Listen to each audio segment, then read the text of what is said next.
খিচুড়ি খাইয়ে কি মানুষ বাঁচে? আর কিছু দেয় নাই তো, ওইতে মাইতে শেষ। শুধু খিচুড়ি খেয়ে কি মানুষ বাঁচে?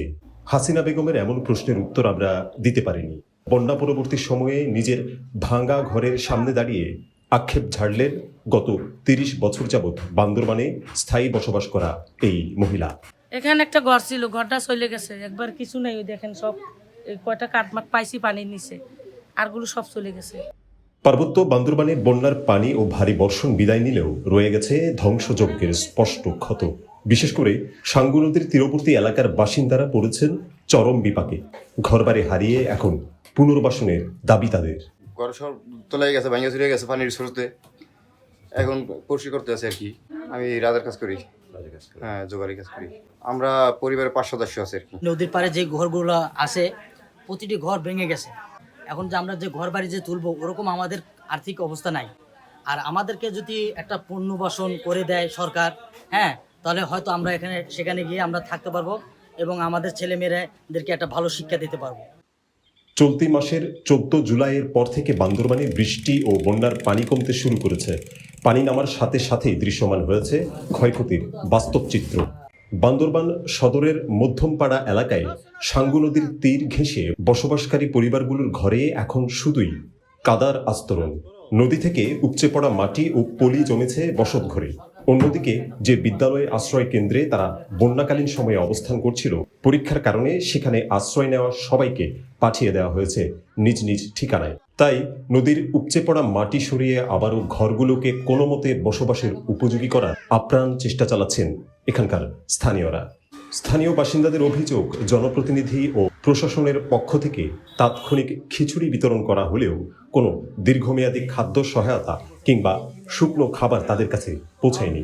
তবে এখানকার বেশিরভাগ বাসিন্দারা বলছেন ত্রাণ নয়, তাদের প্রয়োজন স্থায়ী ও নিরাপদ পুনর্বাসন। 500 টাকা দিল তো যাক, এরা একটা পাইতাছে, এগুলা না। কতগুলা খিচুড়ি রান্না করে দেয়, লবণ দেয় না, মরিচ দেয় না, হলুদ দেয় না। এগুলা কি মানুষে খাইয়া?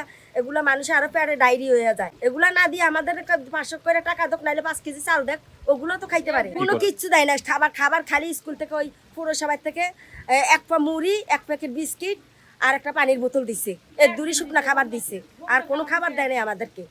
বান্দরবান 300 আসনের সংসদ সদস্য সাচিং প্রো জেরি সময়ের আলোকে জানান, বন্যা পরবর্তী সময়ে ক্ষতির পরিমাণ নির্ণয় করা হচ্ছে এবং সে অনুযায়ী পুনর্বাসন ও ক্ষতিপূরণ দ্রুতই দেয়া হবে। বন্যার আগে যেভাবে ওয়েল ডিসিপ্লিন ভাবে প্রাইম মিনিস্টার ডিসিশনে অল ওভার হেলথ যে প্ল্যান ডিজাইন, বন্যার পরে আরও বেশি সিরিয়াসলি ভূমিকা রাখছেন। একটু আগে অনারেবল মিনিস্টার গেছেন, যিনি কোঅর্ডিনেশন করছেন এবং যত ধরনের যেখানে যেটা প্রয়োজন সেইভাবে পুনর্বাসন করা হবে।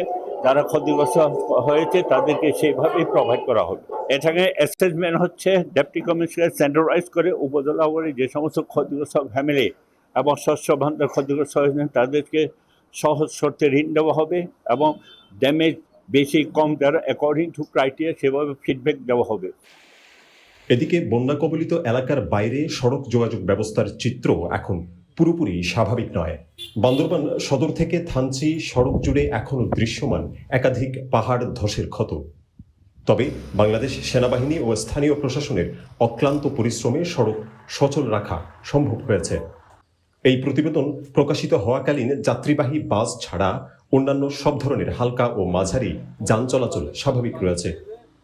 বৃষ্টি থেমে থেমে বৃষ্টি পড়ছে, কখনো ভারী বর্ষণ কিংবা কখনো হালকা বর্ষণ, এইভাবে কিন্তু সারা দিন চলছে। তবে যেটি উদ্বেগের বিষয়, এখানকার মানুষজনের যে ক্ষতি হয়েছে এই টানা বর্ষণে, সেটি কিন্তু এখনো অ্যাড্রেস করেনি সরকারের কোনো পক্ষ এবং কোনো ধরনের সহায়তা দেবে কিনা সরকার থেকে সেই আশ্বাসও কিন্তু তারা এখন পর্যন্ত পায়নি। তবে বান্দরবানের এমন ক্ষয়ক্ষতির দৃশ্য কিন্তু কিছুক্ষণ পরপরই বান্দরবানের এই দুর্গম উপজেলা থানচি উপজেলা ঘুরে আমরা কিছুক্ষণ পরপরই দেখেছি বান্দরবানের যে লোকজন রয়েছে আদিবাসী কিংবা বাঙালি পরিবার, তাদের কিছু না কিছু ক্ষয়ক্ষতি হয়েছে এবং এই ক্ষয়ক্ষতি কিভাবে সরকার থেকে পূরণ করা হবে কি সে আশায় কিন্তু এখনো তাকিয়ে আছে এখানকার যে উৎপাদনমুখী যে কৃষকরা রয়েছেন কিংবা উৎপাদনের উপর নির্ভর করে যাদের জীবন জীবিকা মূলত নির্ভর করে। সব মিলিয়ে বান্দরবান এবং বান্দরবানের সর্বশেষ এই উপজেলায় কিন্তু এখনো সেই প্রাকৃতিক দুর্যোগের উদ্বেগ থামেনি।